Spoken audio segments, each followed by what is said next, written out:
सबको praise the Lord. मैं son king apostle Vijay Kumar Jagnayak, Lord's mercy and grace prayer house society के द्वारा चलित church Lord mercy and grace prayer house की तरफ से आप सबको जय मसीह प्रेज द लॉर्ड कहता हूँ। आज जो हमारा टॉपिक है ये है मित्रों का उत्तर। जब हम मुसीबत में पड़ते हैं तो मित्र क्या कैसी सलाह देते हैं और कैसा उत्तर देते हैं, ये मैंने लिया है अय्यूब के ग्रंथ से। इसमें हम वचन लेंगे अध्याय 3 का 1 से लेकर 26, अध्याय 4 का 1 से लेकर 27 और अध्याय 8 का 1 से लेकर 22 और अध्याय 11 का 1 से लेकर 20। जब हमारे जीवन में विपत्ति आती, संकट आती, सबसे पहले हम क्या सोचते हैं? सबसे पहले हम तो पूछते हैं कि हमारा जन्म क्यों हुआ। तो अब अय्यूब के शब्दों में देखिए वो क्या अपने जन्म के बारे में बोल रहा है। इसके बाद अय्यूब मुंह खोलकर अपने जन्म दिवस को धिकारने लगा और कहने लगा, वह दिन जल जाए जिसमें मैं उत्पन्न हुआ और वह रात भी जिसमें कहा गया बेटा का गर्भ रहा। वह दिन जल जाए जिसमें मैं उत्पन्न हुआ, और जब हमको पता चला लोगों को कि बेटा होने वाला है, वो दिन जल जाए। वह दिन अंधेरा हो जाए, ऊपर से ईश्वर उसकी सुधि न ले और उसमें प्रकाश न हो। वह दिन ऐसा हो, ईश्वर सुधि न ले, प्रकाश न ले। अंधकार और मृत्यु की छाया उस पर रहे, बादल उस पर छाए रहे और दिन को अंधेरा कर देने की चीज़ उसे डराए। घोर अंधकार उस रात को पकड़े, वर्ष के दिनों के बीच वो आनंद न करने पाए और न महीनों में उसकी गिनती न की जाए। जब हमारी ऊपर विपत्ति आती है, परेशानी आती है, तो हम अपने आप को कोसते हैं, अरे वो दिन मिट जाए, ऐसा हो जाए, वैसा। तो यही अय्यूब कर रहा है। सुनो वह रात बांझ हो जाए, उसे गाने का शब्द न सुना पड़े। मतलब हमारे जन्म का जो दिन है ऐसा हो जाए कि बांझ हो जाए। जो लोग किसी दिन को धिकारते हैं और लिबितान को छेड़ने में निपुण है, उसे धिकारे। लिबितान मतलब एक लिबितान यहाँ बताया गया है, एक मगरमच्छ के समान जानवर है। उसकी संध्या के तारे प्रकाश ना दे, वह उजियाले की बाट जो है पर उसे ना मिले। उजियाला भी ना मिले, अंधकार भी ना मिले। वह भोर को पलकों की देखने ना पाए, भोर को देखने ना पाए, क्योंकि उसने मेरी माता की कोख को बंद न किया और कष्ट को मेरी दृष्टि से न छिपाया। कई लोग हम लोग बोलते हैं ना, अरे इससे अच्छा होता मैं पैदा ही नहीं होता, मेरी माँ बाप मेरे को पैदा ही नहीं करते। यही अय्यूब बोल रहा है। मैं गर्भ में क्यों ना मर गया, पेट से निकलते मेरा प्राण क्यों नहीं छूट गया। जब एकदम हाई टेंशन रहते हैं, ये सब हमने बोला होगा, अरे इससे तो मर ही जाता, क्यों पैदा हो गया। मैंने घुटनों पर क्यों लिया गया और मैं छातियों के किनारे, मेरे को क्यों दूध पिलाया, मेरे को क्यों पाल पोस के बड़ा किया। हम अपने माँ बाप से बोलते हैं, कई बार गुस्से होते, एक परिस्थिति में फंस जाते हैं। ऐसा ना होता तो मैं चुपचाप पड़ा रहता और सोता रहता, विश्राम करता। पैदा ही नहीं होता तो काहे को टेंशन होता। ना आप पाल पा रहे हो, ना हम पाल पा रहे हैं। और मैं पृथ्वी के उन राजा और मंत्रियों के साथ होता जिन्होंने अपने लिए सुनसान स्थान बना लिए, या मैं उन राजकुमारों के साथ होता जिनके पास सोना था, जिन्होंने अपने घर को चांदी से भर लिया था। क्या होते, अरे इससे अच्छा तो गरीब घर में पैदा होने से अच्छा मैं किसी अमीर घर में पैदा होता। आपके घर में क्यों पैदा हो गया। ऐसे करके अपने जन्म दिवस को माता पिता को खोजते हैं। या असमय गिरे हुए घर के समान हुआ होता, या ऐसे बच्चों के समान होता जिन्होंने उजाले को कभी ना देता। बोलते हैं ना, पैदा होते ही मैं मर जाता, क्यों पैदा हुआ। उस दिशा में दुष्ट लोग भी दुख नहीं देते और थके मांदे विश्राम पाते। उसमें बंदी एक संग सुख से रहते और परिश्रम करने वाले का शब्द नहीं सुनते, और उसमें सब छोटे बड़े सब रहते। दास अपने स्वामी से स्वतंत्र रहता। हम लोग बोलते हैं पैदा नहीं होते, सब झंझट से दूर हो जाते, न कमाना पड़ता, ना खाना पड़ता। कई बार हम सब ने बोला है। दुखियों को उजाला और उदास मन वाले को जीवन क्यों दिया जाता है। वे मृत्यु की बाट जोतते हैं पर वह नहीं आती, और गड़े हुए धन से अधिक उसकी खोज करते हैं। वे कब्र को पहुंचकर आनंदित और अत्यंत मग्न होते हैं। उजियाला उस पुरुष को क्यों मिलता है जिसका मार्ग छिपा है, जिसके चारों ओर ईश्वर ने घेरा बांध लिया। मुझे रोटी खाने के लिए बदले लंबी लंबी सांसें आती और मेरा विलाप धारा के समान बहता रहता है। आज भी कई घर में रोटी खाना मुश्किल है। कई घर में जहाँ माँ बाप पति पत्नी का नहीं जम रहा है, एक को नहीं खा सकते आप सोचोगे इससे जब मर ही जाता तो अच्छा होता। इस जीवन का कोई मतलब नहीं है, क्यों मैं जी रहा हूँ। लोग बाग आंसू बहा बहा कर रोटी खा रहे हैं, ये सच है ये। क्योंकि जिस जलानी बात से मैं डरता हूँ वही मुझ पर आ पड़ती है, और जिस बात से भय खाता हूँ वही मुझ पर आ जाती है। आज हमारे जीवन में ऐसा भय है, हम पत्नी से डरते हैं, बच्चों से डरते हैं, माँ बाप से डरते हैं, और कई काम ऐसे रहते हैं कि पूरी दुनिया से डरते हैं। मुझे ना तो चैन, ना शांति, ना विश्राम होता है, परंतु दुख ही दुख आता है। आज कई लोग के जीवन में ऐसा हो रहा है, ना चैन, ना शांति, ना कुछ है, कुछ नहीं है। किसी को पैसा के कारण है, किसी को पैसा अधिक होने के कारण है, किसी का घर परिवार में संबंध खराब हो गया है, किसी ने गुप्त शत्रु ने कर दिया है। तो हम अपने उन दिनों को खोजते हैं जिस दिन हम पैदा हुए थे। यही दाऊद यहाँ अय्यूब यहाँ कर रहा है। अपने दिन को कोस रहा है कि क्यों मैं माता के गर्भ में आया, और अपनी परिस्थिति को बता रहा है। तो आप देखिए कि हमारे जीवन में दोस्त आते हैं, दोस्त हमको कैसा सहारा देते हैं, आप कुछ समझ जाएंगे। इसमें अंतर है। मैंने कई बार बताया है, कलीसिया के लोगों को, भाई बहनों को बताया है, जब परमेश्वर की तरफ से वचन होता है, भाई यीशु की तरफ से, पिता परमेश्वर की पवित्र आत्मा की तरफ से होता है, तो अगर उसमें सवाल भी होगा तो वो सामर्थ्य का सवाल होगा कि तुम ऐसा कर सकते हो, और शैतान की तरफ से होगा तो तुम ऐसा नहीं कर सकते होगा। परमेश्वर सवाल भी पूछेगा तो उसमें उसका सामर्थ्य होगा कि तुम ऐसा कर सकते हो, उसमें पॉजिटिव छुपा रहेगा।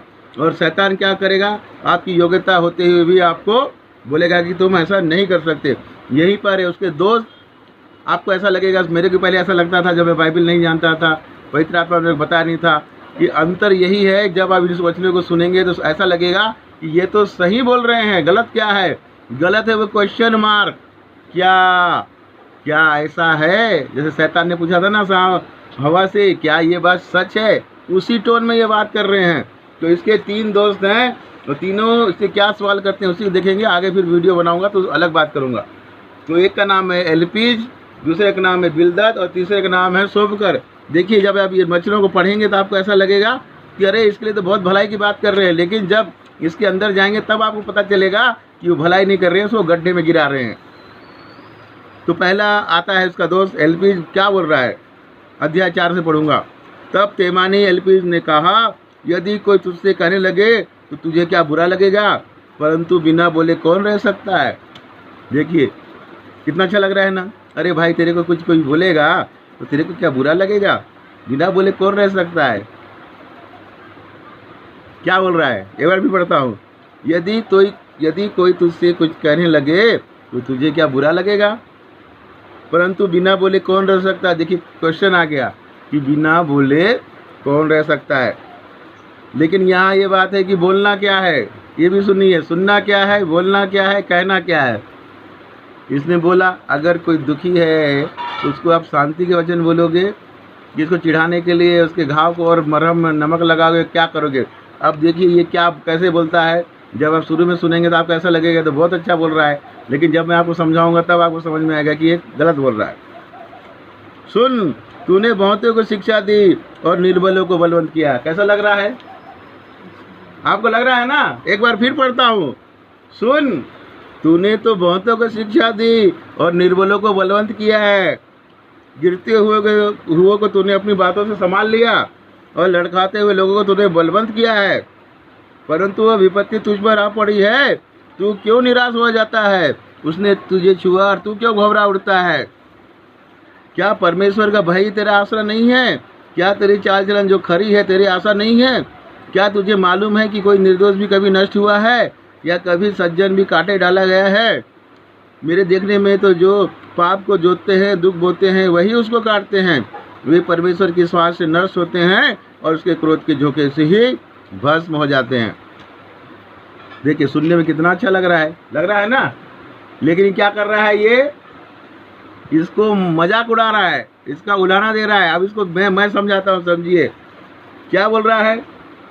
तूने तो बहुतों को शिक्षा दी थी और गिरते हुए को बलवंत किया था। क्या बोल रहा है? अरे तू तो वो है जो तूने गिरते उठा रहा। इसका उल्टा क्या है? तू कैसे गिर गया? बोलते हैं ना, अरे तू तो बड़ी बड़ी बात करता था, तेरे साथ क्या हुआ? उसको सवाल पूछते हैं ना। जैसे मैं आपको उपदेश दे रहा हूँ, मैं बोल रहा हूँ अरे यार ऐसा मत करो। कल मैं किसी पाप में फंस गया था, आप क्या बोलोगे? अरे भैया आप तो बड़ी बड़ी बताते थे, अब क्या हुआ? इसी लैंग्वेज में ये दोस्त बोल रहा है, समझे? इसको बोलते उलाना देना। हमारे मध्य प्रदेश की भाषा में बोलते पलासा देना। हिंदी में एक मुहावरा है कि चांदी का जूता मारना। चांदी का जूता मार रहा है इसको। मैं भी जब शुरू में पढ़ा मेरे को लगा तो बहुत अच्छा बोल रहा है। फिर मतलब परमेश्वर ने क्यों बोला कि इसको तूने व्यर्थ की बातें की है? तीनों दोस्त ने, जब लास्ट में हम पढ़ेंगे, परमेश्वर ने कहा कि तुमने मेरे दास या भक्त को, अय्यूब को सांत्वना की बातें नहीं, गलत गलत बातें कही, और जब तक वो प्रार्थना नहीं करेगा तुम्हारे ऊपर से मैं विपत्ति संकट लाऊंगा। तब मैं उन्हें बोला परमेश्वर बोल रहा है तो सच है, इसका अर्थ क्या है? तब पवित्र आत्मा ने बताया कि वो उसको उलाहना दे रहे हैं, उसका मजाक उड़ाने के लिए बोल रहे हैं ये। इसको जब दोबारा पढ़ेंगे तब आपको समझ में आएगा। हम भी नारद जी में बोलते हैं ना, कोई सच्चा इंसान रहता है और वो उसमें फंस जाए तो क्या बोलते हैं, अरे तू तो बहुत सच्चा इंसान था भाई, कैसे फंस गया। तो ये हम उसको सपोर्ट नहीं कर रहे हैं, उसका मजाक उड़ा रहे हैं। सपोर्ट कैसा होता, नहीं भाई तुम बहुत ईमानदार हो, मैं तुम्हारी मदद करूंगा। यहाँ सवाल आ रहा है, इसलिए मैंने कहा जहाँ भी क्वेश्चन मार्क आता है उसमें सामर्थ्य नहीं है तो वो शैतान की ओर से, समझ जाना कि वो शैतान का वचन है। आगे पढ़ूंगा। सिंह का गरजना और हिंसक सिंह का दौड़ना बंद हो जाता है और जवान सिंह के दांत तोड़े जाते हैं। शिकार ना पाकर बलवान सिंह भी मर जाता है और सीनी के बच्चे तितर बितर हो जाते हैं। एक बात चुपके से मेरे पास पहुंचाई गई और उसकी कुछ भनक मेरे में कानों में पड़ी। रात के स्वप्न की चिंताओं के बीच मनुष्य गहरी निंद्रा में रहते हैं। मुझे ऐसी थरथराहट और कपकपी लगी कि मेरी सब हड्डियां तक हिल गई। तब एक आत्मा मेरे पास होकर चली और मेरे देह के रोए खड़े हो गए। वह चुपचाप ठहर गई और उसकी आकृति को मैं पहचान न सका, परंतु मेरे आंखों के सामने कोई रूप था। पहले सन्नाटा छाया रहा, फिर मुझे एक शब्द सुनाई पड़ा, क्या नासमान मनुष्य परमेश्वर से अधिक धर्मी हो सकता है? क्या मनुष्य अपनी सृजनहार से अधिक पवित्र हो सकता है? देखो, वह अपने सेवकों पर भरोसा नहीं रखता और अपने स्वर्गदूतों को भी दोषी ठहराता है। फिर जो मिट्टी की तरफ रहते हैं और जिनकी नींव मिट्टी में डाली गई है, जो पतंगे के समान पीस जाते हैं, उसकी क्या करना? वे भोर से शाम तक नष्ट किए जाते हैं और सदा के लिए मिट जाते हैं और उनका कोई विचार भी नहीं करता। यदि उनके डेरे की डोरी उनके ही अंदर कट जाती तो वे क्या गुना विधि के नहीं मर जाते? देखिए, अभी भी कितना अच्छा लग रहा है ना। ये ऐसा लग रहा है कि ज्ञान की बातें बता रहा है, लग रहा है ना। लेकिन इसके अंदर क्या है? देखो, अपने सेवक को भरोसा नहीं करता। कौन नहीं करता? परमेश्वर। और स्वर्गदूतों को दोषी ठहराता है। पिता परमेश्वर ने क्या बोला? तू मेरा प्रिय पुत्र है, मैं तुझसे प्रसन्न हूँ। कभी दोष लगाने वाला कोई शब्द सुने आपने? और क्या बोला? तू अगर गिरेगा तो गिरने से पहले तेरे को स्वर्गदूत रोक लेंगे। ये सब बात नहीं बोल रहा है, वो परमेश्वर की बुराई को बता रहा है। परमेश्वर किसी को भरोसा नहीं करता। अगर वो हमसे प्यार नहीं करता, भरोसा नहीं करता, तो अपने इकलौते पुत्र को देता। हमारा रक्षा वो करता है। जब हम आज सोए रहते हैं तब भी हमको दुष्ट आत्मा को सपने से, प्रहार से बचाता है कि नहीं? ये सब क्या बोल रहा है? क्या नासमान मनुष्य परमेश्वर से धर्मी हो सकता है? प्रभु यीशु मसीह के लहू से हमको धर्मी किया कि नहीं धोके? ये क्या बोल रहा है? तो ये पूरा रॉन्ग बात बोल रहा है। लेकिन सुनने में कैसे लग रहा है? कि अच्छा लग रहा है, लेकिन इसका अर्थ है रॉन्ग। ये है आज हमारे दोस्त जब विपत्ति में गिर जाते हैं और कोई हमारा दोस्त ऐसा बोल रहा है तो समझिए वो हमारा दोस्त नहीं, हमारा शैतान की भेज की और भेजा हुआ एक वो इंसान है। उसका कोई दोस्त नहीं। शैतान ने उसके ऊपर कब्जा कर लिया, क्योंकि शैतान का कोई रूप रंग शरीर नहीं होता। फिर देखिए आगे क्या बोल रहा है। पुकार कर दे, क्या कोई तुझे उत्तर देगा? और पवित्र में से तू किसकी ओर फिरेगा? पुकार कर दे बोलते हैं। तो मेरा परमेश्वर, मेरा बाप यीशु भाई क्या बोलता है? संकट में मुझे पुकारो। क्यों नहीं बता रहा है ये कि परमेश्वर को पुकार? क्यों नहीं बोल रहा है? भजन संहिता तो उसको पहले क्यों नहीं बोल रहा है? क्योंकि मूड तो खेत खेते नष्ट हो जाते हैं और भोला जलते जलते मिट जाता है। क्या बोला? मैं धर्मी को बचाने वाला, जो भोला भाला धर्मी है, मतलब भोला भाला है, जो नहीं जानता, उसको तो परमेश्वर बचाता है। शुद्ध बनो। हैं? मैंने मूड को जड़ पकड़ते देखा है, परंतु अचानक मैंने उसके वास्तविकता को दिखारा। उनके बच्चे सुरक्षा से दूर हो जाते हैं, वे भी फाटक में पीस जाते हैं और कोई नहीं जो उसे छुड़ाए। ये क्या बोल रहा है? अय्यूब को मूड बोल रहा है। अपने दोस्त को बोल रहा है कि तू बेवकूफ है। और बाइबल में बोला गया है कि किसी को भी मत बोलना कि तू मूर्ख है या वो है। ये क्या बोल रहा है? अरे तेरे जो साथ हुआ है तो मूड है इसलिए हुआ है। उसके खिपत के ऊपर भूखे लोग खा जाते हैं, वरन कटेली बाड़े से भी निकाल लेते हैं और प्यासा उनके लिए धन के लिए फंदा लगाता है, क्योंकि विपत्ति धूल से उत्पन्न नहीं होती और न कष्ट भूमि में उगता है, परंतु जैसे चिंगारियाँ ऊपर उड़ जाती है, वैसे ही मनुष्य कष्ट भोगने के लिए उत्पन्न होता है। पिता परमेश्वर ने हमको क्या करने के लिए भेजा? कष्ट देने के लिए भेजा कि बहुतायत का जीवन देने के लिए। उसने कहा ना, पृथ्वी में फलो फूलो हमको आशीष दिया कि हमको कष्ट बोला। हमारे पापों के कारण हम कष्ट में पड़ते हैं ना, ठीक है, परंतु मैं तो परमेश्वर की खोजता रहूँगा और अपना मुकदमा परमेश्वर को छोड़ दूंगा। वह तो ऐसे बड़े काम करता है जिसकी थाह नहीं लगती और इतने आश्चर्य करता है जो गिने नहीं जाते। वही पृथ्वी के ऊपर वर्षा करता और खेतों पर जल बरसाता है। इसी रीति वह नम्र लोगों को ऊंचे स्थान पर बिठाता है और शोक का पहरावा पहने हुए लोग ऊंचे पर पहुँच कर बसते हैं। वह धूर्त लोगों की कल्पनाएं व्यर्थ कर देता है और उनके हाथों से कुछ भी नहीं बनता। वह बुद्धिमानी को उनकी धूर्तता में ही फंसाता है और कुटिल मान लोगों की युक्ति दूर हो जाती है। उन पर दिन का अंधेरा छा जाता है और दिन दोपहर में रात के समान चटलते फिरते हैं। हमको परमेश्वर ने क्या बोला? तुम्हारा ना दिन में नुकसान होगा ना रात में। बोला है कि नहीं? भजन संहिता 91 में है।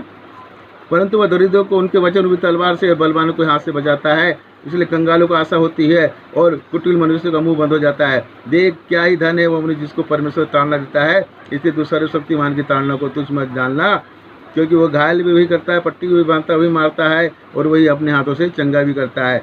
वह तुझे 6 विपत्ति छुड़ाएगा, वरन 7 में भी तेरी कुछ हानि न होने पाएगी।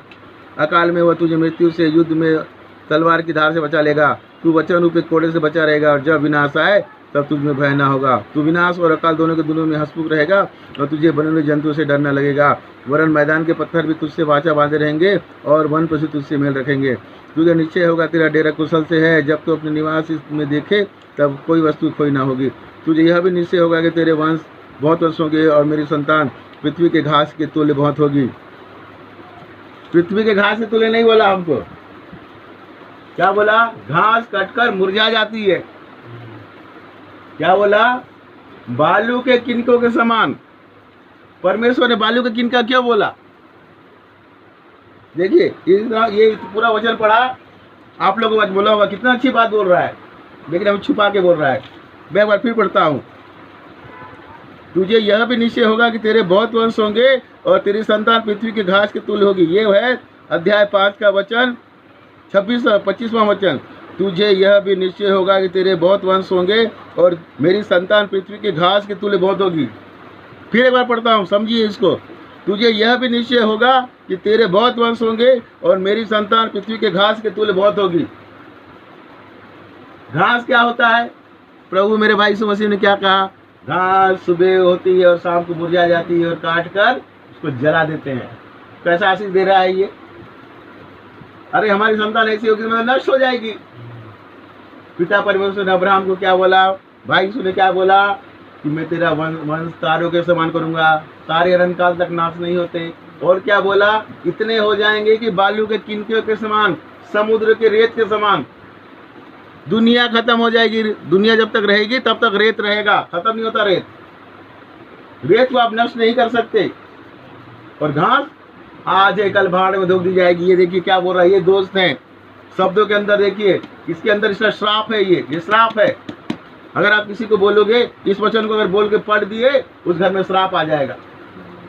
अय्यूब अध्याय 5:25 के अनुसार मैं आपको आशीष देता हूं, अगर बोल दिए तुझे यह निश्चय होगा कि तेरे वंश बहुत होंगे और तेरी संतान पृथ्वी के घास की तुल्य बहुत होगी। अगर इसको बोल दिए, उस घर में मृत्यु आ जाएगी। पवित्र आत्मा मेरे को बताया, मेरे को मालूम नहीं था पहले, अभी बताया। ये वचन को पढ़ बार बार, फिर पढ़ता हूँ। तुझे यह भी निश्चय होगा कि तेरे वंश बहुत होंगे और तेरी संतान पृथ्वी के घास के तुल्य के समान होगी। घास क्या होता है?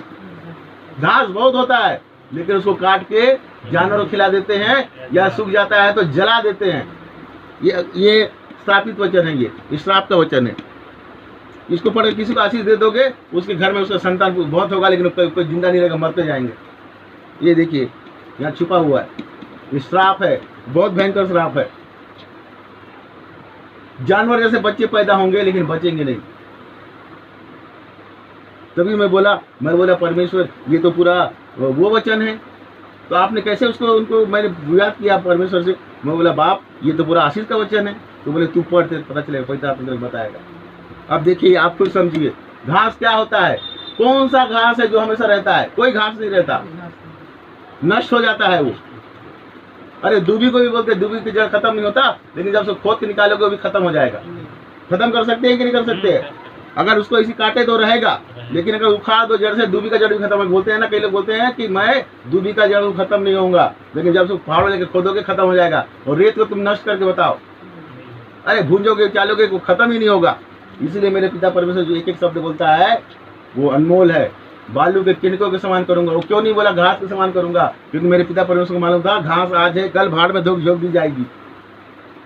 इसको आप बार बार पढ़िए, जब घर में पढ़ेंगे आपको पता चलेगा इसमें कितना श्राप का वचन छिपा हुआ है। ये दोस्त नहीं है, दुश्मन है इसका।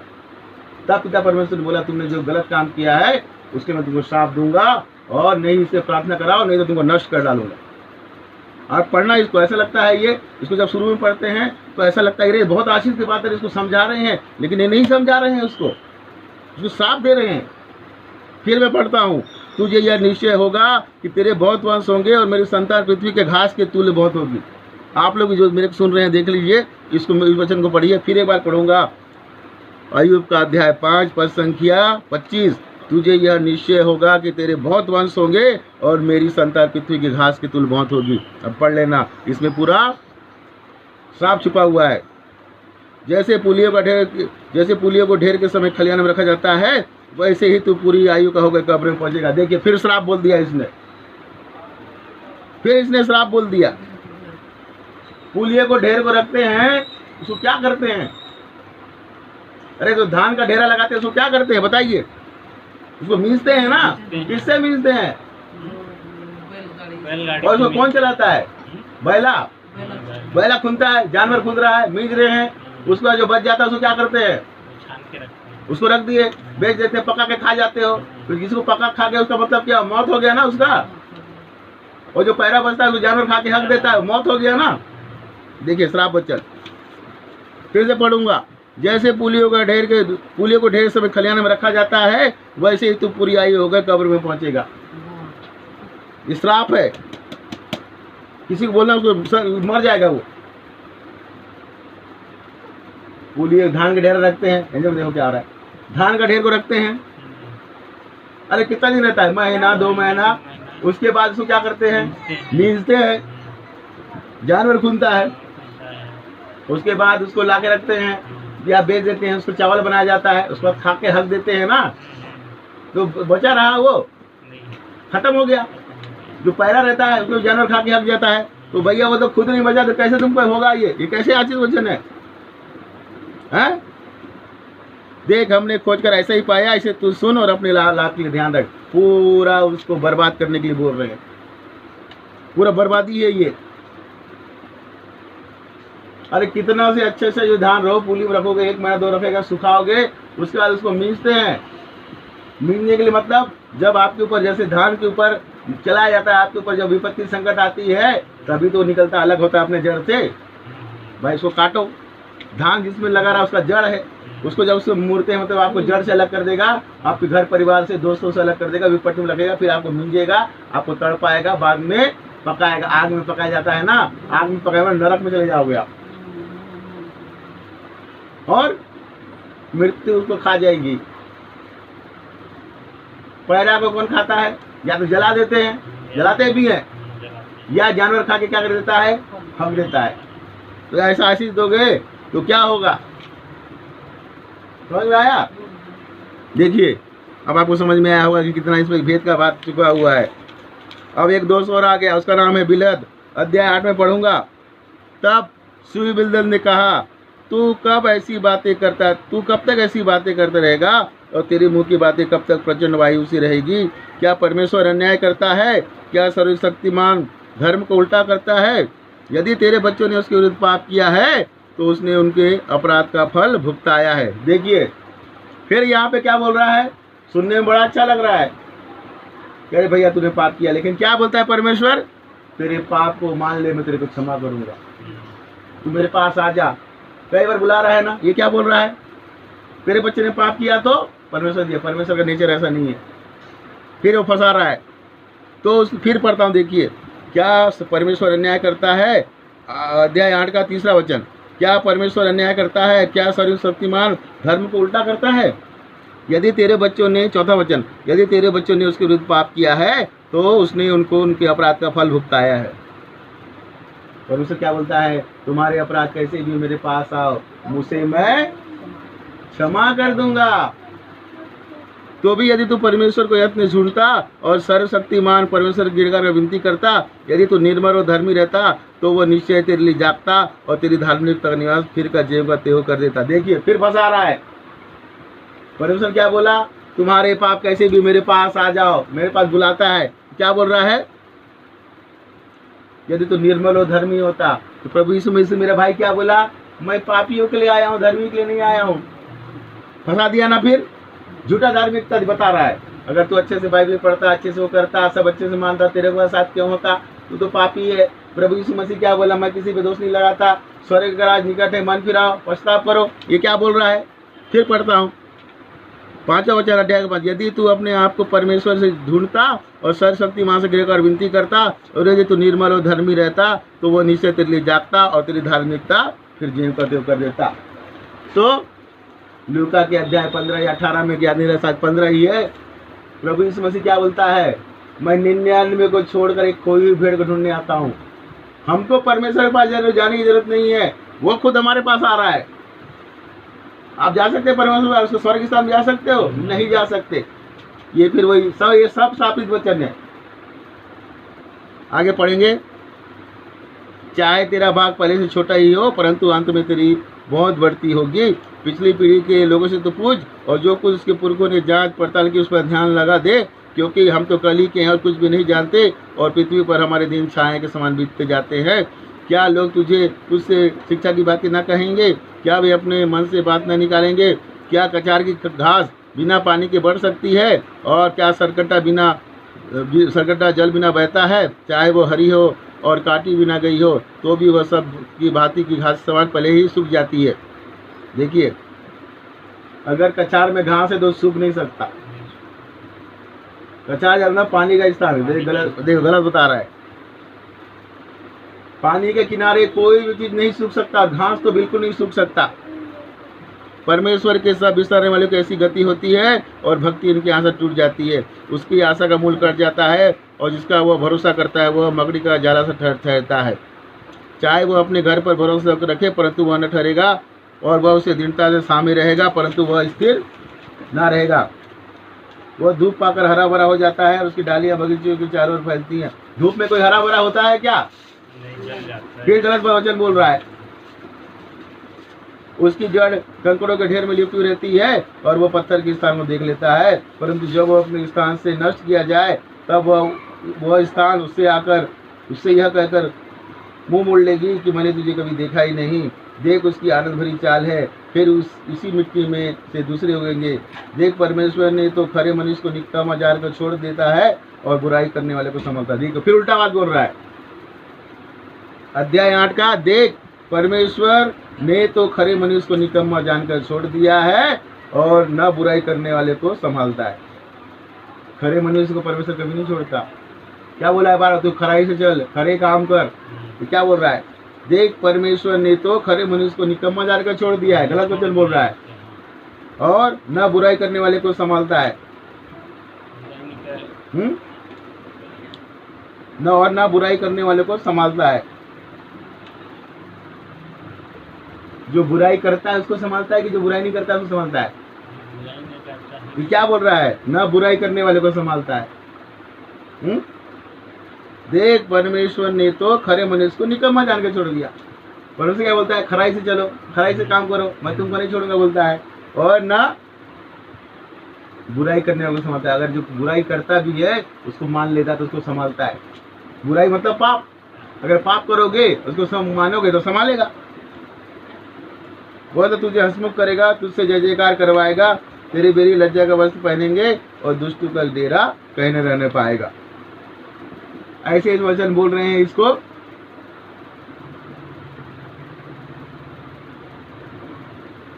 कि अंदर वो छुपा हुआ है, ये सब भेद का बात है। उसका बुरा ही कर रहे हैं, उसका मजाक उड़ा रहे हैं।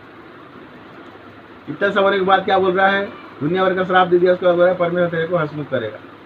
बोलते नहीं, अरे यार ठीक है ना, तो ईश्वर मतलब तेरे लिए भरा करेगा, लेकिन उनका मनसा क्या रहता है, तू नष्ट हो जाए। यही बात दूर कर रहा है। होता है कि नहीं? अरे यार तू तो तेरा परमेश्वर ऐसा है, वैसा तेरा परमेश्वर भला करेगा, लेकिन उसका मनसा क्या रहता है, तेरे साथ बुरा होगा। ऐसा आम जीवन में होता है। अब देखेंगे एक मित्र और आ गया, उसका सोपर का तर्क क्या बोलता है। अध्याय 11 में पढ़ेंगे, 1 से 20 है। तब नमाती सोपर ने कहा, बहुत सी बातें जो कही गई है, क्या उनका उत्तर न देना चाहिए? क्या बकवादी मनुष्य धर्मी ठहराया जाएगा? क्या तेरे बड़े बोले कारण लोग चुप रहें, और जब तू ठट्टा करता है तो क्या कोई तुझे लज्जित ना करे? तू तो यह कहकर कहता है मेरा सिद्धांत शुद्ध है और मैं परमेश्वर की दृष्टि में पवित्र हूँ, परंतु भला हो कि परमेश्वर स्वयं बात करे और तेरे विरुद्ध मुंह खोले और तुझ पर बुद्धि की गुप्त बातें प्रकट करे। कि उनका मर्म तेरी बुद्धि से बढ़कर है। इसलिए जान ले कि परमेश्वर तेरे अधर्म से बहुत कुछ भूल जाता है। क्या तू परमेश्वर का गुण भेद पा सकता है? क्या तू सर्वशक्तिमान का मर्म पूरी तरह से जान सकता है? वह आकाश से ऊंचा है, तू क्या कर सकता है? वह अधोलोक से गहरा है, तू क्या समझ सकता है? उसकी माप पृथ्वी से भी लंबी है और समुद्र से भी चौड़ी है। ये सब बात सही है, लेकिन परमेश्वर ने क्या बोला है? जो शुद्ध मन के होते हैं, निर्मल लोग होंगे, उनको मैं प्रकट करूंगा अपने आप को। बोला है ना यीशु मसीह मेरे भाई ने क्या बोला? जो मेरी बातों आज्ञा वचन को मानता है, उसके साथ हम तीनों आकर वास करेंगे। अगर आपका मन शुद्ध है, आपका निर्मल है, बोले ना शुद्ध मन के लोग परमेश्वर को देखेंगे। कल ही मैंने बताया था पहाड़ी संदेश में अध्याय 5 पहाड़ी संदेश सुनेंगे। जिनके मन शुद्ध और निर्मल है, वो क्या करेंगे? परमेश्वर को देखेंगे। ये वचन झूठ बोल रहा है। क्या बोल रहा है? तू तो यह कहता है कि मेरा सिद्धांत शुद्ध है और मैं परमेश्वर की दृष्टि में पवित्र हूँ। जो शुद्ध है वो पवित्र है, वो किसको देखेगा? परमेश्वर को देखेगा। ये बोल रहा है कि तू अपने आप को शुद्ध और पवित्र बताता है। जब आप शुद्ध और पवित्र होते हैं, आपको खुद पता चल जाता है कि पवित्रता आपके जीवन में है। ऐसा होता है कि नहीं? पहले के जीवन को आप देखते हैं, पहले आप दारू पीते थे, नशा करते थे, व्यभिचार करते थे, नहीं होंगे तो पवित्र आत्मा आपके अंदर होता है, तो परमेश्वर पिता भाई यीशु मसीह पवित्र आत्मा आपको अगुवाई करता है। आपको बहुत अच्छा आनंद महसूस होता है। आप पता चल जाते हैं कि मैं शुद्ध और पवित्र हो गया हूँ। अगर कहीं कहीं गंदी हरकत होती है, उसकी ओर से आँख हटा लेते हो। कहीं कोई स्त्री बड़े बदन चलती है, उसकी ओर से आँख हटा लेते हो। कोई किसी को देख के लाला जाता है, उसकी ओर से आँख हटा लेते हो। गलती करते हो तो तुरंत क्षमा मांग लेते हो। ये है शुद्ध मन का और निर्मल हृदय का पता। और जो शुद्ध और निर्मल होते हैं वो परमेश्वर को देखेंगे। कैसे इसका दोस्त झूठ बोल रहा है? यदि परमेश्वर बीच से गुजरे, बंदी बना ले और अदालत में बुलाए, तो कौन उसको रोक सकता है? क्योंकि वह प्राकट्य मनुष्य का भेद जानता है और अनंत के काम को देखकर क्या वह उस पर ध्यान नहीं देगा? परंतु मनुष्य सुच्चा और निर्बुद्धि होता है, क्योंकि मनुष्य जन्म से ही जंगली गधे के बच्चे के समान होता है। देखिए फिर गलत बोल रहा है। हम जन्म से ही परमेश्वर के स्वरूप में बनाए गए हैं। हम गधे उधे जानवर नहीं है। कैसे गलत पहचान बता रहा है? उत्पत्ति में बोला ना मैं अपने स्वरूप में बनाऊंगा, अपने स्वरूप में हम बने हैं, तो कैसे मनुष्य की गलत पहचान दे रहा है? पत्रस 1:2-29 में क्या लिखा है? हम याजकों के समान पवित्र लोग, वो लोग है। क्या बोल रहा है? जंगली गधे के बच्चे के समान बोल रहा है। गलत बता रहा है। यदि तू अपना मन शुद्ध करे और ईश्वर की अपने हाथ फैलाए और जो कोई अनर्थ काम तुझसे होता है उसे दूर करे और अपने डेरों में कोई कुटिलता न रहने दे, तब तू निश्चय अपना मुंह निष्कल दिखा सकेगा और तू स्थिर होकर कभी न डरेगा। परंतु तू अपना दुख भूल जाएगा तो उसे पानी के समान स्मरण करेगा जो बह गया है, और तेरा जीवन दोपहर से भी अधिक प्रकाशमान होगा, और चाहे अंधेरा हो तो भी वो भोर सा हो जाएगा। तुझे आशा होगी, इस कारण तू निर्भय रहेगा और अपने चारों ओर देखकर तू निर्भय विश्राम कर सकेगा। जब तू लेटेगा तब कोई तुझे डराएगा नहीं और बहुत तुझे प्रश्न करने का यत्न करेंगे। परंतु जिस लोगों की आंखें धुंधली पड़ जाएगी और उन्हें कोई शरण स्थान न मिलेगा और उनकी आशा यही होगी, उनका प्राण निकल जाएगा।